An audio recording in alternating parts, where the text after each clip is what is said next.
Hey, it's Josh Vergara from Android Authority. What's going on, everybody? And all of the photos and videos that you're seeing in this feature focus video were taken on the cameras of the Samsung Galaxy S5. But first, a beauty shot selfie, and then I take the Samsung Galaxy S5 over to the LA Arboretum to take a bunch of pictures with its camera. You're going to be seeing some artsy photos like the one you see right here, but after that a lot of plants and flowers along with their 100 crops, so you can see the detail, or in some cases the lack thereof, but in a lot of situations you're going to find that this camera really does capture color very well and leads to a lot of vivid photos. In the past, especially with the Samsung Galaxy S4, vividness inside of these photos was really its big milieu, and it continues to be so, now powered by the ISOCELL camera. What you're going to see also are examples of various modes like the selective focus with the near focus here, and then the far focus in this particular photo.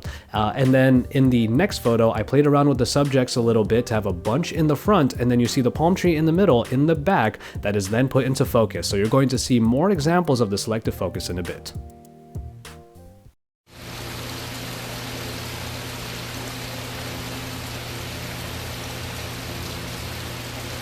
Now let's take a look at some crops. Now the focal point in this photo was actually on the left where the leaves are. And as you can see, the line of the leaf actually is pretty defined and separates it from the background. Now we'll look at some textual elements like this gift shop open sign, which looks pretty good, but once you zoom in, the HOP is a little bit blurred and doesn't have that sharpness that we would like.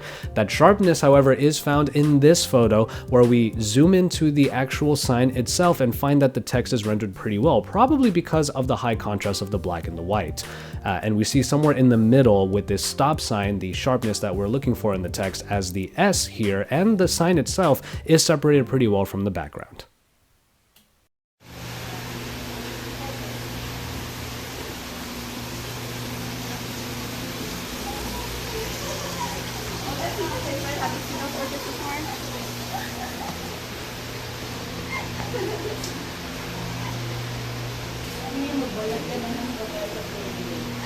Let's go back to the modes. Now, it was a super sunny day all over the Arboretum, so I didn't have too many opportunities to use HDR, but this is probably my favorite example, in which the background was super shady and dark, but the high dynamic range allowed me to really liven it up.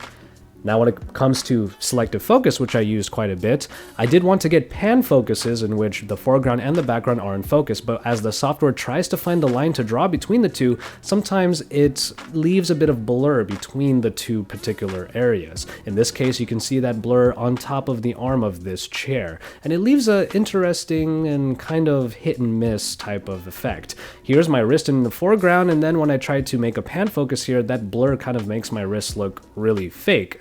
In this particular photo. So the selective focus might be a bit of a hit and miss. In this case, it's a miss because you can see that the red flowers were supposed to be the foreground, but it got blurred out. And then in this case, since the lines aren't really defined in the water, it just had to sort of guess on its own. One interesting feature I found in this camera was the virtual tour, in which you are able to take various pictures almost in like a photosphere way, moving forward and to the left and to the right in order to create a nice virtual tour of the surroundings that you're in. The video is so small though because, well, this is how it is rendered in the phone at a very low resolution, so this is what it would look like if you extracted it. And after one last peacock sighting, which actually gave me a pretty good example of the sharpness you can get from this camera, I decided to head off and grab myself a cup of coffee. So here are some indoor shots using the Samsung Galaxy S5's camera. The indoor shots, given that there's not as much light as you would have obviously out in the daylight, does yield lesser detailed photos, as you can see in this particular crop right here. Nonetheless, the camera does seem to perform quite well, and you are able to have fun with it in pretty much any situation. But the lower the light, the less detail you're going to get in your photos, which is something that we pretty much expect from smartphone cameras anyway. And now I'm back home, which means there you have it for the camera shootout on the Samsung Galaxy S5. As you saw with all of the camera examples, the colors do tend to be captured quite well, which leads to a lot of vivid photos. However, when you start to zoom in, you find that the detail may not always be there, but in some cases it is. So it might be a matter of keeping the camera kind of steady, or it just might be some of the coloration that you find in some of the photos. Nonetheless, the 16 megapixel ISOCELL camera does help put the Galaxy S5 pretty high high up there when it comes to the quality of its camera. And the only other phone that I feel like in the Android space that can kind of rival or at least be on par in either way to the Galaxy S5 is the Sony Xperia Z2. So keep it tuned to Android Authority for my camera shootout on the Xperia Z2 as well, and also for all of the rest of the coverage of the Samsung Galaxy S5.